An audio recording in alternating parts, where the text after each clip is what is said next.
Cognizant to the needs of our learners, parents, and teachers, the Department of Education provided us with powerful tools for productivity that will allow us to foster critical thinking skills, problem-solving skills, communication and collaboration skills to be compassionate, responsible global citizens. Join us and discover new ideas in our series of professional development training program with the ICTS Edtech Unit and Microsoft Education Philippines. Together, we will equip our learners and empower our fellow educators for a dynamic future. Para sa bata, para sa bayan, at para sa guro. Sulong Edukalidad.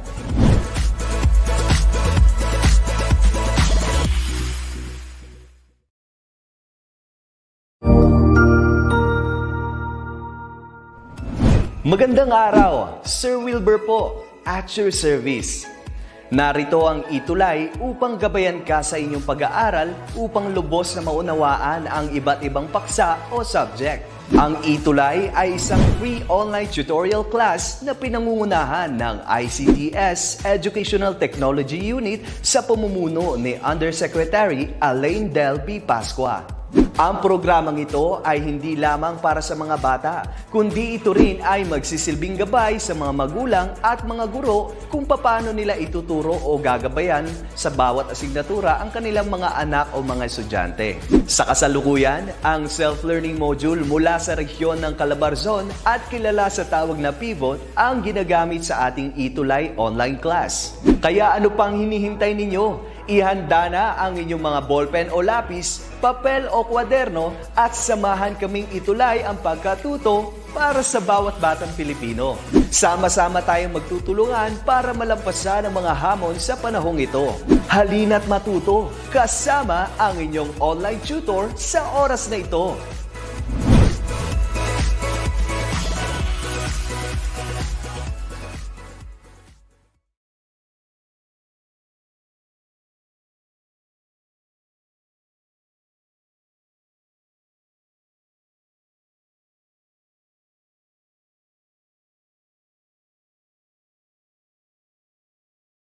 Good afternoon. Isang masayang tanghali or hapon sa inyong lahat at tayo'y maglakbay, mag-enjoy at maglaro kasama ko.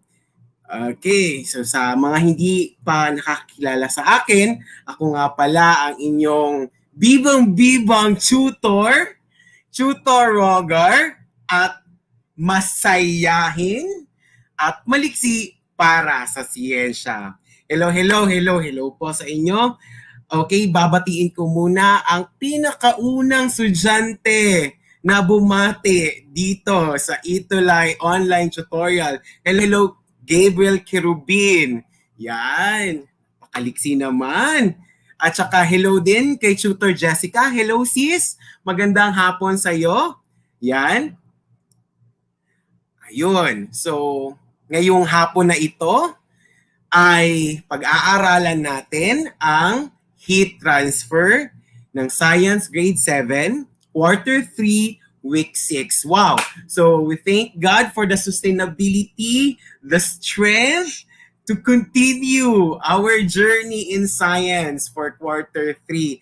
So from Week 1, Week 6 na ngayon. And then next week will be our last week for Quarter 3.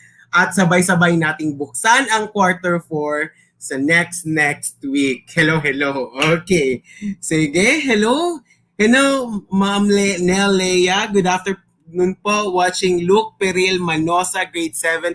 Faith Bubuyan Integrated High School. Last week, pumunta kami sa Maragusa National High School. Thank you so much to the principal of Maragusa National High School, no other than Sir Emmanuel Clarion. Hello, Sir Eman, and also to our science team in the Regional 11. Thank you so much, headed by our very own Science Program Supervisor in Region 11, Dr. Mareliza I. Berandoy. Hello po sa inyo. At saka sa aking mga kasamahan. Ayan. Before tayo magsimula sa ating talakayan at ating activities para sa masayang pagkatuto, bigyan muna natin ng pagkakataon ang ating tutor or tutie for the week. Okay. Sige, sino-sino ang ating tutie for the week? Yan. Let's meet the ETUlay tutie of the week is Judeline, a grade science, grade 7 from QP's National High School Division of Apayao. Hello, Judeline. I know you are watching. Thank you so much for your undying support of our ETUlay tutorial session. And also would like to greet and thank and give gratitude to one of our ETUlay tuties of the week, Kenji Royo from Davao City Special National High School. Hello, congratulations sa ating e-tuties of the week. Okay, from the Edtech unit of the Department of Education, thank you so much and congratulations. Next week, magkakaroon naman tayo ng another tutie of the week. So later, aabangan natin kung paano ba ang pagpili ng best tutie of the week. I know all of you are the best. Kung pwede lang sana, di ba? Sige lang, as we go along with our learning. So may fourth quarter pa tayo. Ayan. Sige. I would like also to greet my school, Francisco Bangoy National High School in Davao City Division, headed by our principal, Rolando R. Capul. Hello, sir. And to our science department head, Ma'am Karen Camus, and to all my fellow teachers in Francisco Bangoy National High School. Hello po. Okay, so let's begin. So our topic is coming from the most essential learning competency, which is Week 6 already, as I mentioned a while ago. It's infer the conditions necessary for heat transfer to occur.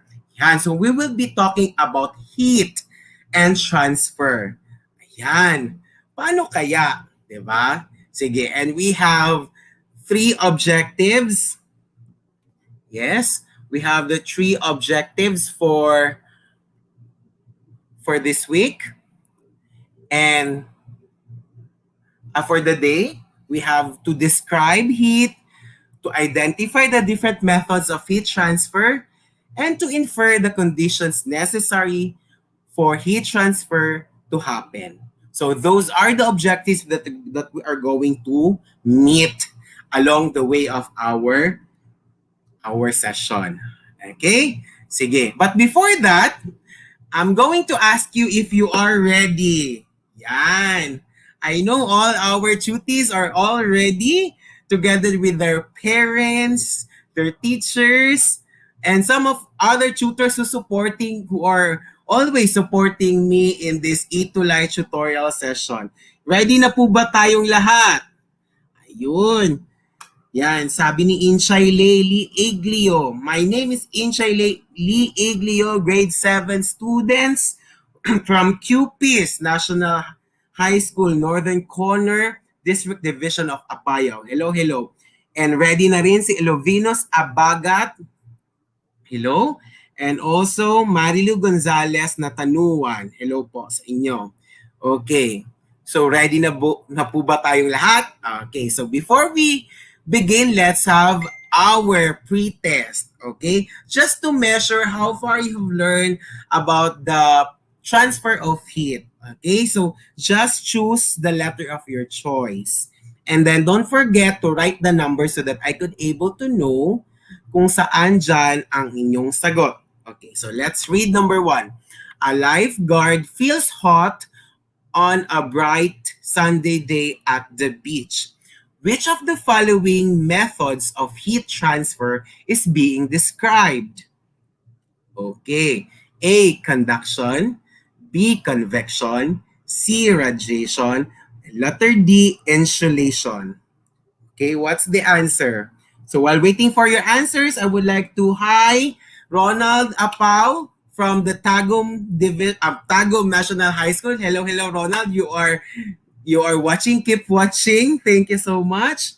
Okay, so may sagot na si Graciel Malsi, answered letter C. Okay. Sino pa? Yan. Also, Gabriel Kirubin answered letter C. Aliyah C. Tutor Jessica answered C.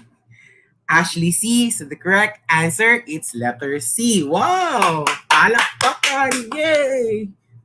Okay, for number 2, which of the following refers to the heat transfer in liquid and gases? A. Conduction. B. Convection. C. Radiation. Or letter D. Insulation. Yes, sabi ni Elovinus Abagat. Yay! Yan. So, by the way, before we proceed to our lesson, don't forget to bring out your self-learning module. Sabayan nyo ako para sa inyong pagkatuto. Okay. So, what's the answer for that? It's refers to the heat transfer in liquid and gases. Nelea answered letter B. Gracial Malsi answered letter B. So the correct answer, let's see. It's letter B. Wow! Tama na naman. Yan.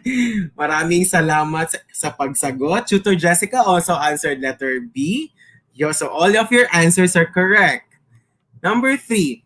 Which of the following situations does not describe the transfer of heat through conduction? Okay, so take note of the bold and capital letters, which is not describe the transfer of heat through conduction. A. Chocolate melts on the hand. B. A pot is heated on the stove. C. Snow melts under the sun. Or letter D. Cup feels warm when touched. What's your answer for number 3? Yun, hala. Ito, medyo challenging. Challenging ba to sa part ninyo, mga estudyante? Okay, so by the way, while waiting for your answers, I would like to greet my students, my grade 10 students in Section Jacinto. Hello, hello. Okay, so some other answered letter A, chocolate melts on the hand. Nalea answered letter C.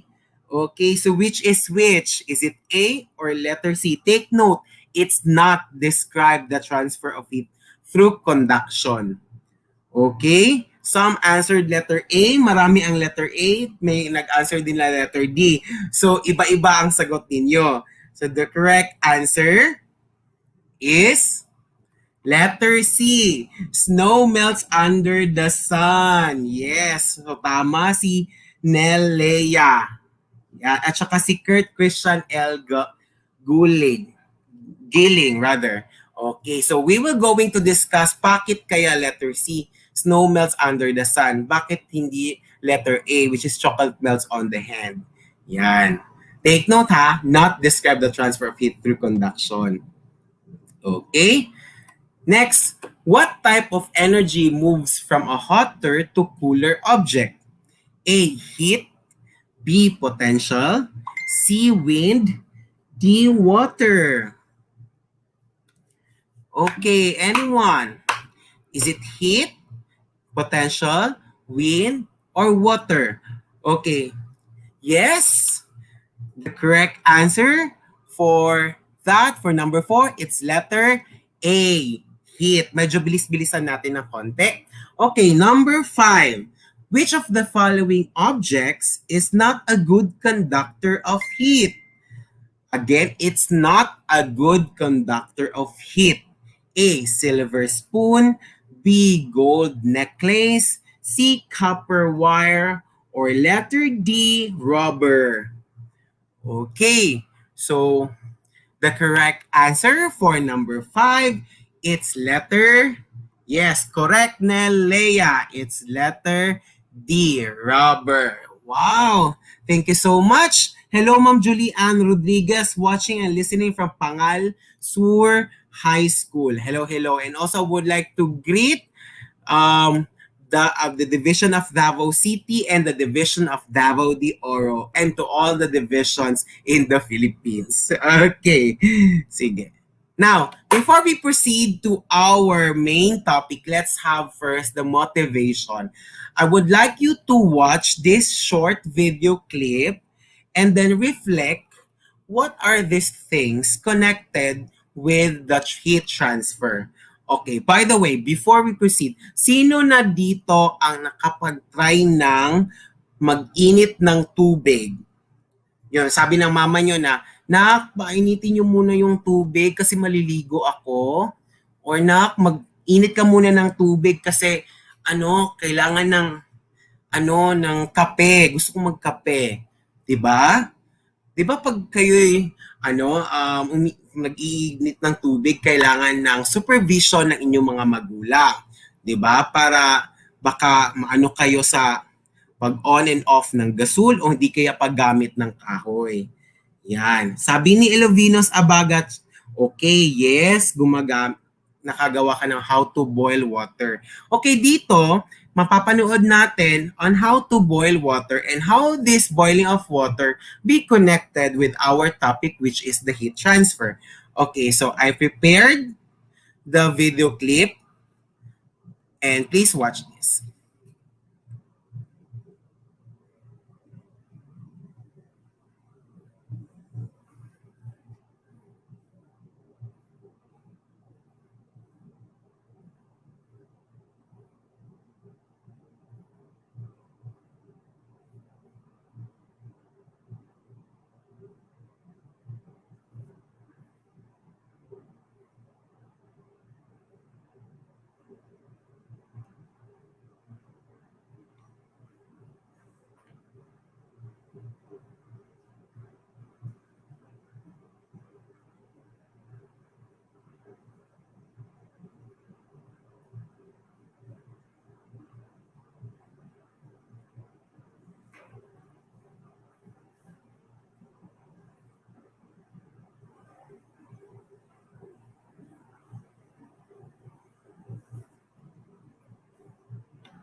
Okay.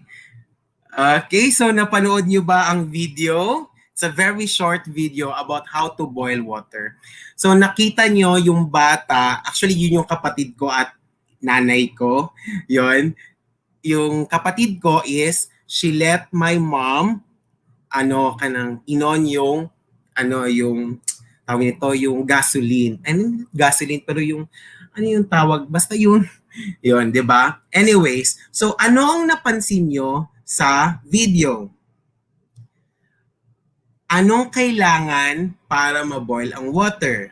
Siyempre, kailangan ng tubig, kailangan ng apoy. So, yun. Ang apoy ay ano? Yes? So, alam ko, your curiosity is now activating. Sige. As we go along, let's have another example na mas ma-apply ninyo. Okay, let's do this. Okay. So, rubbing hands. Ayun. I would like you to rub your hands for few minutes. Not the talaga, parang lang, seconds lang pala. Seconds. Okay, i-rub nyo habang tumatagal. Okay, ano ang nangyayari? Ano ang nafe-feel ninyo sa inyong mga kamay? Yan. Ayun. Morong, tinatawag na heat. Sabi ni Giancarlo Torrio Tugibaw. Hello, Giancarlo. Sabi niya na heat. Mainit po yung hand. Very good. That is the what? Ano nangyayari? There is a heat transfer when you rub your hands together. Okay. So, let me remind you. Ayan. Umiinit po. Thank you. Yes, correct. Sabi ni Tutor Jessica, umiinit or mainit. Maraming salamat. Okay, balikan natin ang ating lesson about states of matter. Diba? Si solid, liquid, and gas. Right? And this solid, liquid, and gas were being heated. Diba? Pag pinainit si solid, si liquid, and si gas, yung molecules na nasa loob niya ay gumagalaw. Right? Diba? Yan. Ito ang movement ni solid at saka ni liquid at siya ni gas when being heated. Okay. These atoms and molecules are always in motion and they have kinetic energy as well. Most especially when it is heated. Ang tawag dyan is thermal energy. Yun.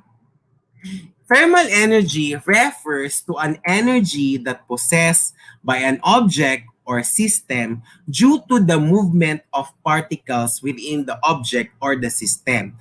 Pag sinasabi nating particles, it could be atom, it could be molecules. Okay? And when thermal energy is transformed, heat is produced. At yan ang ginagawa natin kanina, yung rubbing of hands at saka yung boiling of water. Okay. Next. Yun. So by the way, I would like to emphasize the differences between heat and temperature. Kasi ang iba, yung mga ibang estudyante is sa pagkakaalam nila, si heat and temperature or ang heat at saka temperatura ay kapareho. Pero hindi po sila magkapareho. Pag sinasabi nating heat, it's a total energy of the motion of the molecules of a substance. Okay? Bakit may motion? Bakit may motion of molecules? Di ba pag pinapainit mo yung bagay, yung molecules niya gumagalaw. Okay? And the SI unit of heat is joules. Yan ang heat. Okay? Pag sinasabi naman nating temperature, it refers to the relative hotness or coldness of an object. Pag sinasabing temperatura, pwedeng mainit, pwedeng malamig. Kaya nga, pag tayo nilalagnat, ay kailangan nating i-check ang ating temperature. If either we are normal temperature or may lagnat tayo. Okay. It measures of the average energy of the motions of the molecules in the substance, whether it's cold or hot. And it can be measured using a thermometer. Ayun. Thank you so much sa mga before we proceed. Thank you so much sa mga humabol. Maraming salamat. Meron pang nagsabi na sorry, I'm late. Wow, parang nasa klase talaga. Maraming salamat sa pagiging polite at respectful. Thank you.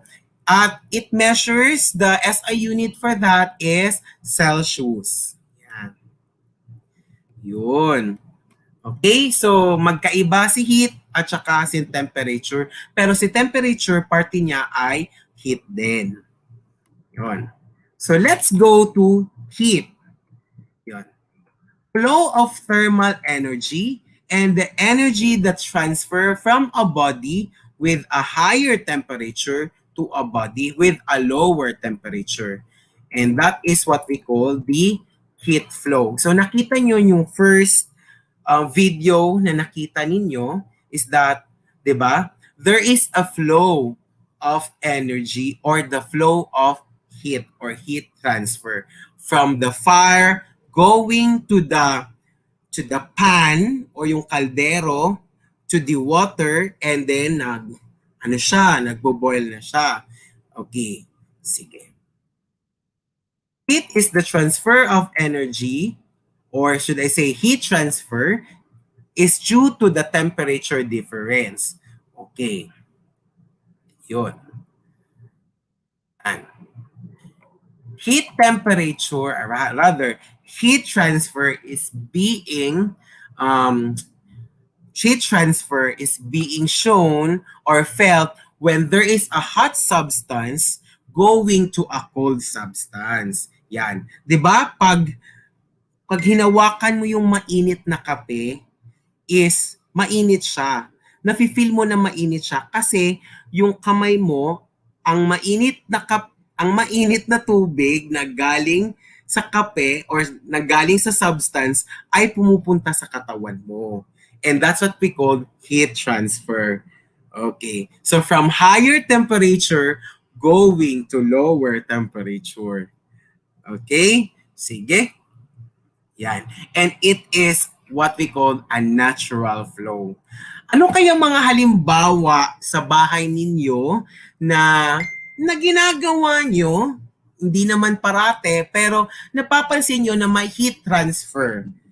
Okay, share nyo naman dito sa group natin, sa ating chat, at bigyan nating pansin ang inyong sagot. Maraming salamat!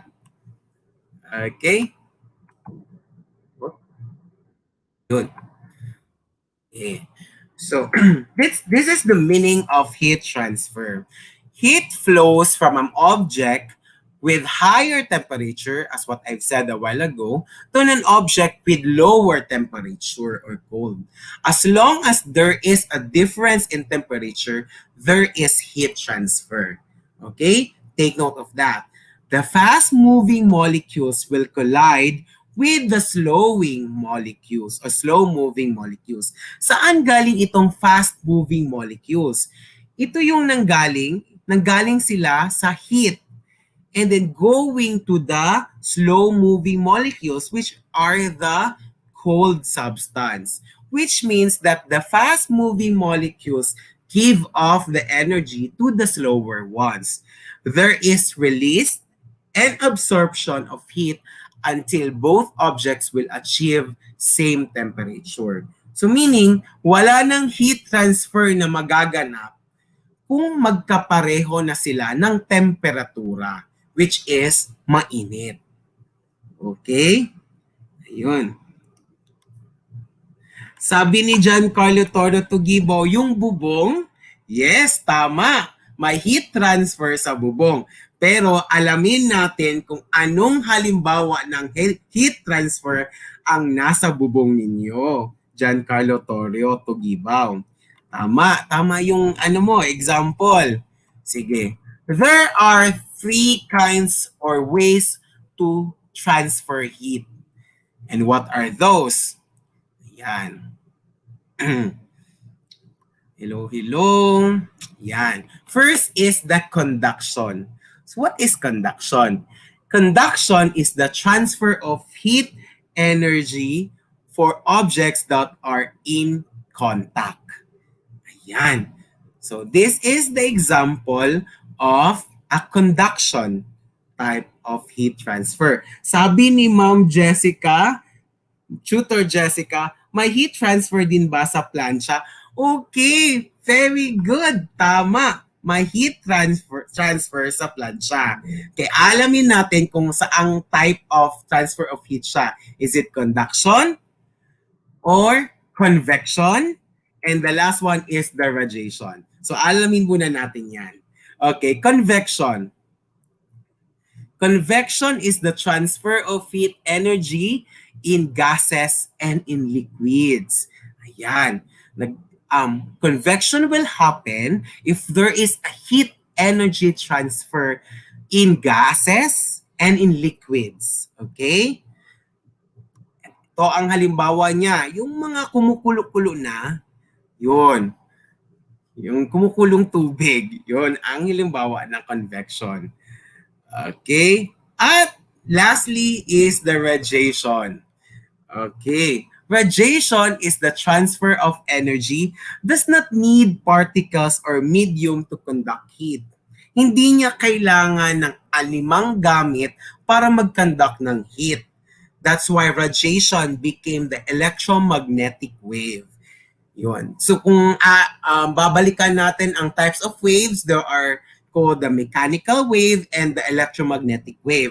Radiation is an electromagnetic wave because it is independent.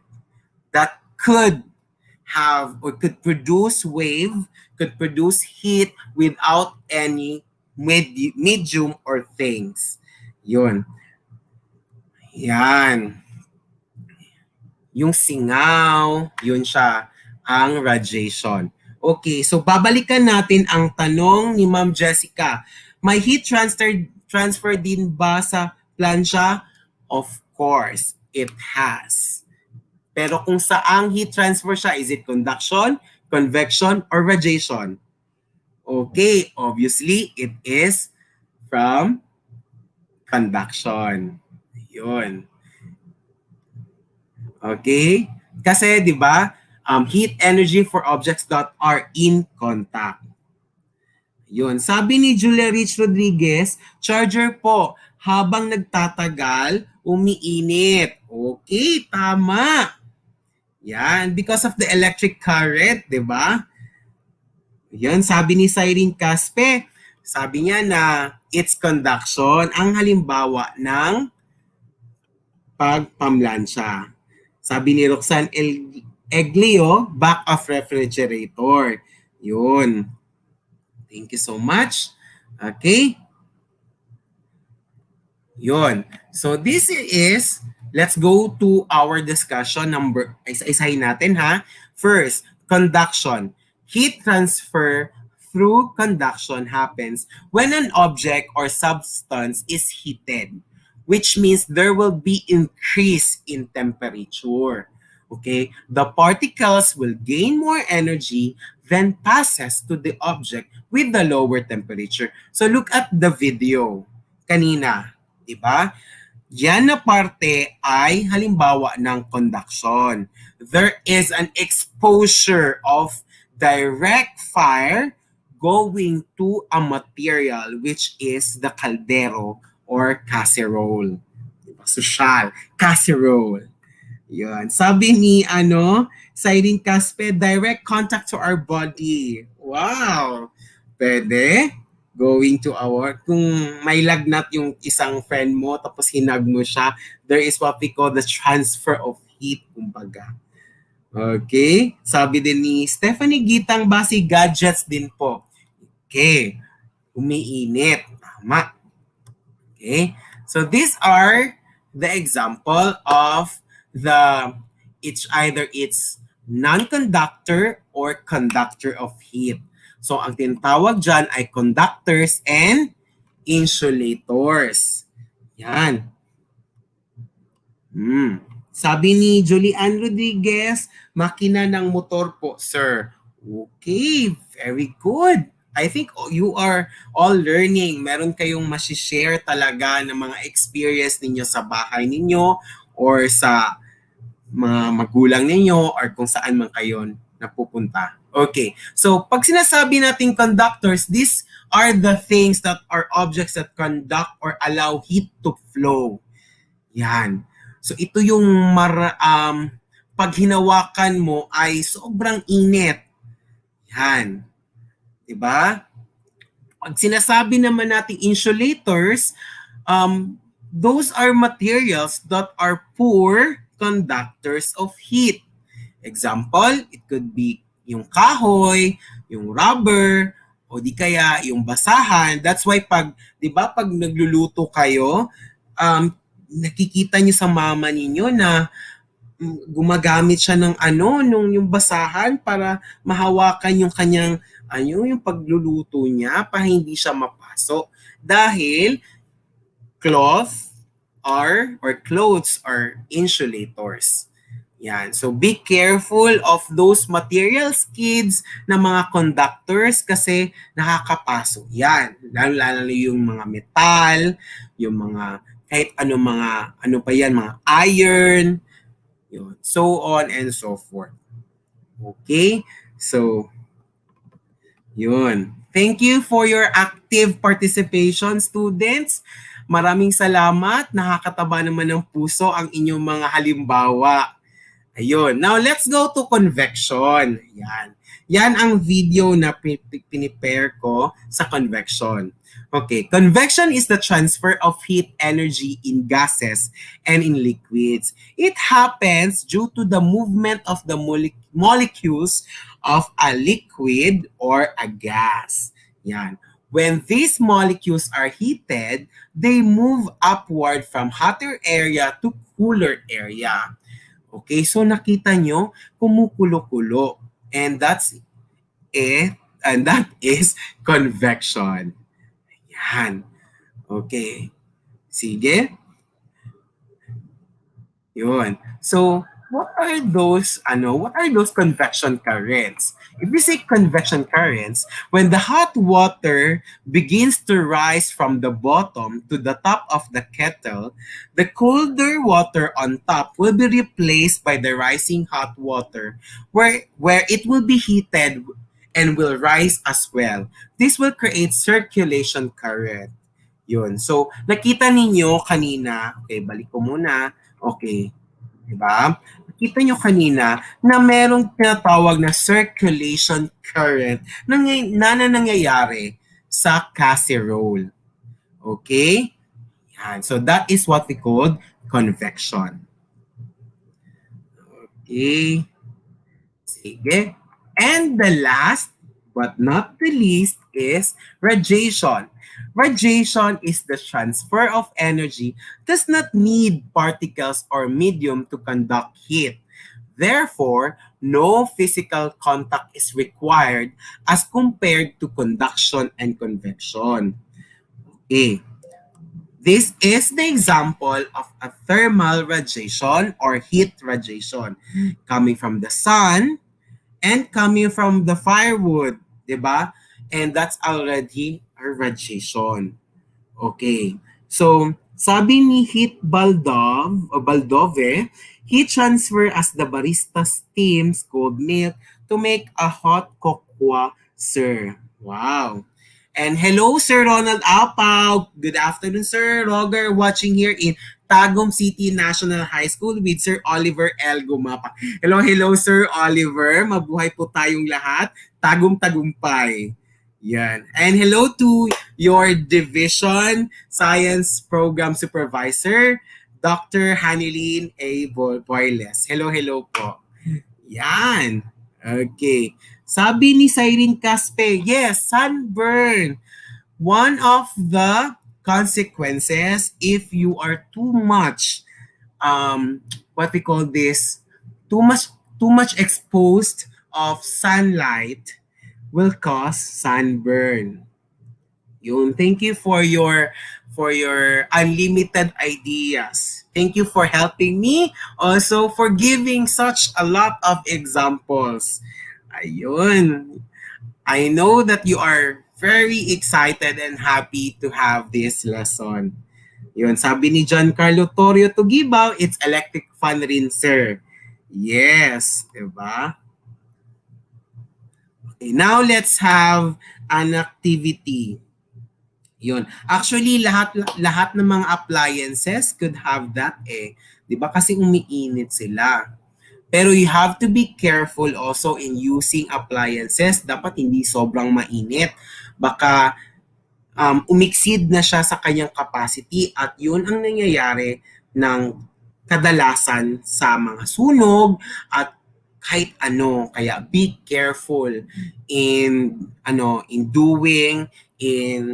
manipulating appliances and also doing such pag ginagamitan ng apoy. Diba? So, be careful. Kailangan pag kayo'y nasa bahay, kailangan talaga kayong magpatulong sa inyong mga magulang, sa inyong ate, kuya, kung kayo'y magluluto. Kasi, ginagamitan ng apoy. Kaya, kailangan talaga ng supervision ng mga magulang. Okay? So, you have to be careful para iwas tayo aksidente at para maging masayain. Okay. Thank you so much.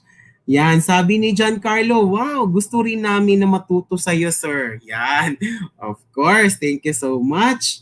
Ayun. Now, direction. Determine the type of heat transfer. It could be conduction, convection, radiation. Described in the following situations below. Okay, number 1, a melting ice cream on a hot sunny day. What is that? Is it conduction? What kind of heat transfer? Conduction, convection, or radiation? Yan. So while waiting for your answer, I would like to greet happy birthday. Yes. Happy 18th birthday, our very lovely neighborhood, Trisha May Badayos. Hello. Happy birthday, Trisha. 18 ka na, so magpapakain ka. Thank you. Okay. Nelea answered radiation. Wow. Also, Jade Abby answered radiation. Tutor Jessica. Hello, Tutor Jessica. Thank you for your sustainability. Radiation. Okay, the correct answer is radiation. It's coming from the sun. Diba? Thank you. Next, a hot air balloon rising. Okay. What's the answer? Thank you, Inshay Layli Iglio. Thank you for commending me. Magaling po ako. Wow, thank you. Okay. What's the answer for number 2? Ayun, ano kaya? Okay, while waiting for your answer, I would like to greet all my friends, the Petals, the Watershed Management Youth Council, the Thorn Society International as well. Okay, Bea Love Baldove or Baldov answered convections. Also, number 2, Jello Bautista answered convection. Jade answered convection. Tutor Jessica answered convection. The correct answer is not letter, but it is convection. Okay. Thank you. Yan. Number 3, frying pan is being heated. Okay, what's the answer for number 3? Yon. Maraming salamat sa inyong sa inyong suporta. Wow, very active po tayo ngayon. Ang dami pong sumasagot. What's the answer for number 3? Nelea answered conduction. Tutor Jessica answered conduction. The correct answer is conduction. Okay, sige. Next, hindi pa tayo tapos. Let's assess. Okay? So ito naman ay post-test. Yan. What type of energy moves from a hotter to cooler object?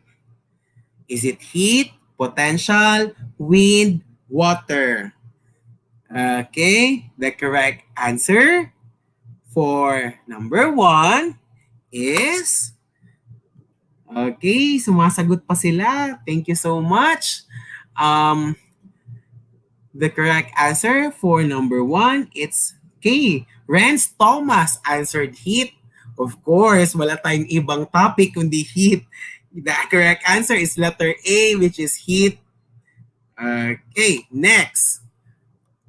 What condition best describes the heat flow from one object to another?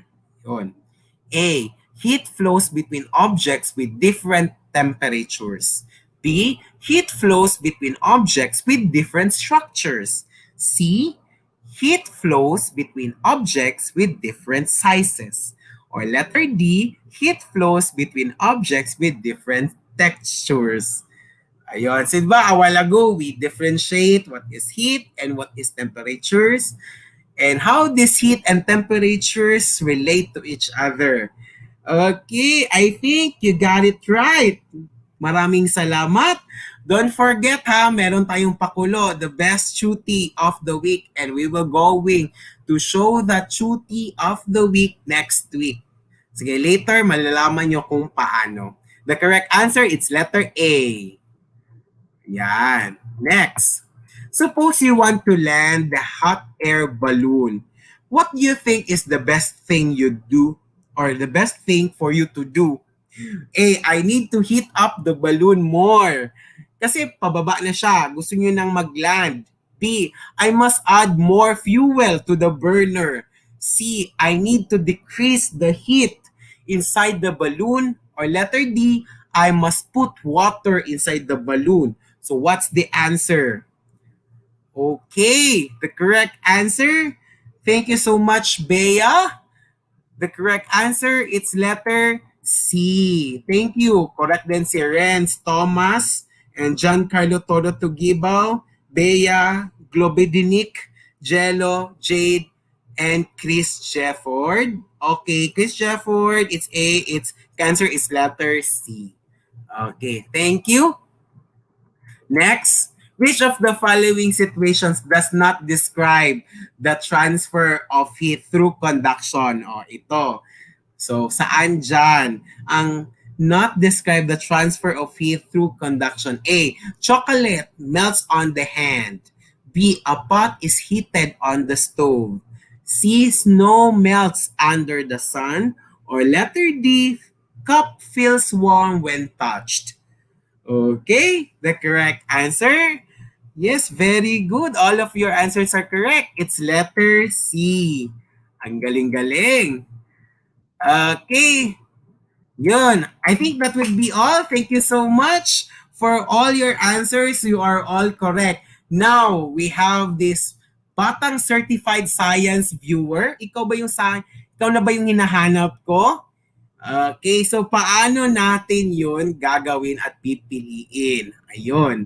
So, number 1, tumutok na sa ETUlay sa iba't ibang social media platforms. It could be in YouTube, Facebook, it could be Edtech, DepEd Edtech Unit, DepEd Philippines, DepEd TV, and DepEd Tayo. Okay. Magpo-post or mag-post ng selfie at mga output na may hashtag na hashtag ETUlay, hashtag Science7, hashtag Science Tutor Rogar. So question, sir, ano po yung output?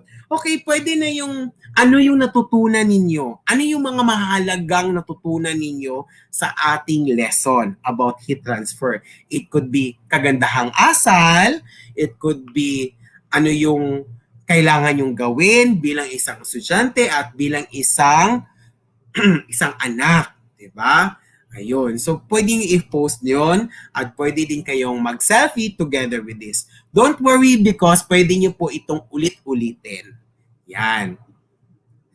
And, ayun. Sabi ni Ma'am Jessica, selfie with capture. Yes, correct. Ganyan-ganyan kayo or so on and so forth. Or habang kayo'y tumitingin tapos let your mama take you a picture, so on and so forth. Okay. Ang mapapalad na viewer at School of the Week ay i-anunsyo sa aking live ETUlay online tutorial sa Science 7, 1 o'clock in the afternoon hanggang 1:40 ng hapon. Ayun. So, magkita-kits tayo niyan. 'Di ba? And kita-kits mga batang siyensya, gusto ko masaya ka. Yun yung mga sinasabi ko eh. Di ba, Ma'am Jessica? Gusto ko masaya ka. Dahil ako ay masayahin. So, dahil tayo science, so kailangan, i-ganyan-ganyan din. Masaya at masayahin. Yun. So, always happy. Bawal po tayong maging sad. Always be proud of yourself. Dahil sa hirap ng buhay, sa anumang pagsubok ay nandito tayo mga estudyante, patuloy na nag-aaral at naging mabait na mga anak dahil sa ating mga mabuting asal at sa ating mga magulang. Maraming salamat. This has been your tutor, Rogar, for Science Grade 7. Thank you so much. Maraming salamat. Sana'y makita ko ang inyong mga outputs at mga selfie na mga magaganda at mga pogi. Yan. Mga ganda at pogi. Yung nga ganyan talaga eh. Di ba? Dahil gusto ko, masaya ka. Okay. So again, wag niyong kalimutan, I am your tutor Rogar for your Science ETUlay tutor for Science Grade 7. Don't forget, magkita-kits tayo 1 p.m. to 1:40 p.m. For comments and suggestions, email at edtech@deped.gov.ph. Maraming salamat. Dalagon ang Diyos. God bless us all. Up next is Tutor Z, our Science 8. Maraming salamat and maraming salamat talaga sa lahat-lahat sa inyo. Thank you and God bless us all. Bye-bye! Thank you!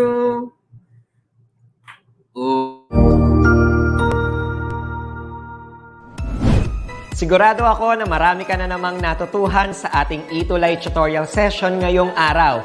Tandaan, ito ay hindi lamang para sa ating mga mag-aaral, kundi pati rin sa ating mga minamahal na guro at mga magulang na kaagapay natin para maituloy ang pagkatuto sa kabila ng nararanasang pandemya. Patuloy ding sumubaybay sa DepEd TV para sa mga araling ginawang video episodes. Mapapanood ito mula Lunes hanggang Sabado, alas 7 ng umaga hanggang alas 7 ng gabi sa inyong mga telebisyon. Abangan bukas mula 1:00 ng tanghali ang iba pang aralin sa ating ETUlay free online tutorial session sa English. I-like and subscribe at manatiling nakasubaybay sa ating ETUlay tutorial session sa DepEd Edtech Unit FB page at Educational Technology Unit channel sa YouTube at sa DepEd Tayo at DepEd Philippines social media accounts. Paalam!